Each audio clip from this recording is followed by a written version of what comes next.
Nous arrivons donc au 71e cours de Shmirat HaLashon.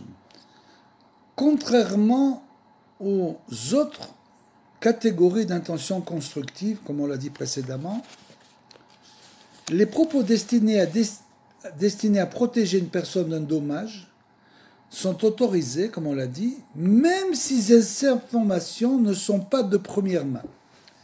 C'est-à-dire que si on ne l'a pas entendu nous-mêmes, mais que c'est une chose qui se colporte, que cette personne, à plusieurs reprises, a été prise en flagrant délit ou de mensonge, de vol, tricherie, etc., on est autorisé, même si ces informations ne sont pas de première main, alors que dans les autres cas, elles doivent être de première main, comme on l'a expliqué précédemment.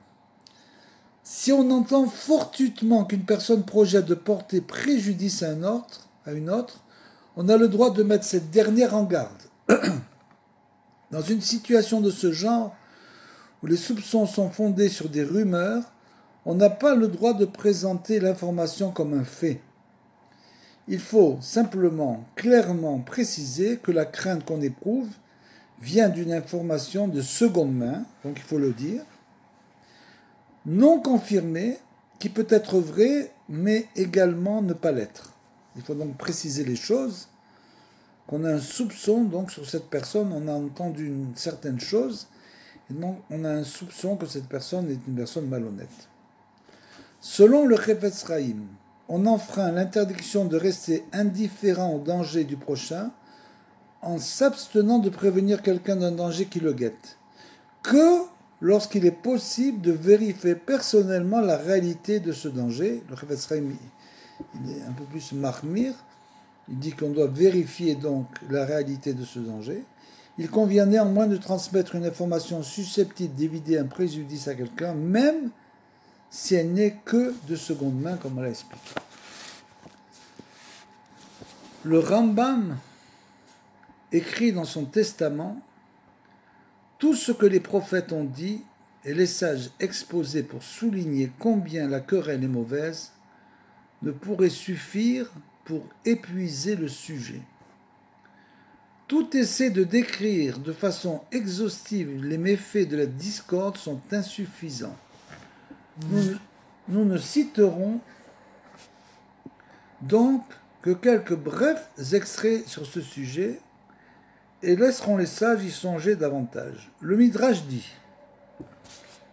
Rabbi Becharia dit que la discorde est néfaste, le tribunal céleste n'inflige pas de sanctions avant l'âge de 20 ans, le tribunal des hommes pas avant l'âge de 13 ans pour un garçon, 12 ans pour une fille.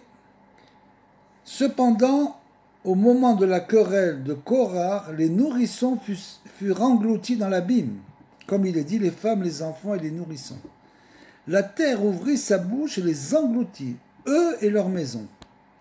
Et ils descendirent, eux et tous leurs biens, vivants dans la tombe. Donc on voit ici que la querelle n'a pas de kélalim. Dès l'instant où il y a une querelle, malheureusement, la punition touche tous les gens, de tous les âges. Nos sages enseignent, 4 personnes sont appelées impies. Celui qui lève la main pour frapper son prochain, même s'il ne le frappe pas, il veut lui faire peur, ce mouvement déjà prouve que cette personne est un impie. Celui qui emprunte et ne rembourse pas ses dettes, l'impudent qui n'éprouve pas de gêne devant les gens plus grands que lui, et celui qui prend part à une querelle. C'est à propos de ce dernier qu'il est dit « Écartez-vous maintenant des tentes de ces impies, c'est-à-dire de Korah et de ses compagnons, comme le propose dans la Torah Moshe Rabbeinu, écartez-vous des tentes de ces impies, puisqu'elles vont être englouties. » Quelle honte doit éprouver celui qui a provoqué la querelle? Un homme parviendra-t-il facilement à pardonner à son prochain de l'avoir appelé rachat impie? C'est une chose qu'il ne pardonnera pas, Nachon. C'est impossible. Si une personne appelle une autre rachat, à moins que vous savez que la personne qui vous parle n'est pas une personne équilibrée, à ce moment-là c'est une autre histoire. Mais une personne normale qui vous appelle rachat, même si celui-ci ne l'a fait qu'en privé, que personne ne l'a entendu, a fortiori, dans ce cas, comment se pardonnera-t-il de s'être lui-même fait attribuer cette épithète, puisque, en fait, celui qui provoque la querelle, comme on l'a dit, est appelé un impie.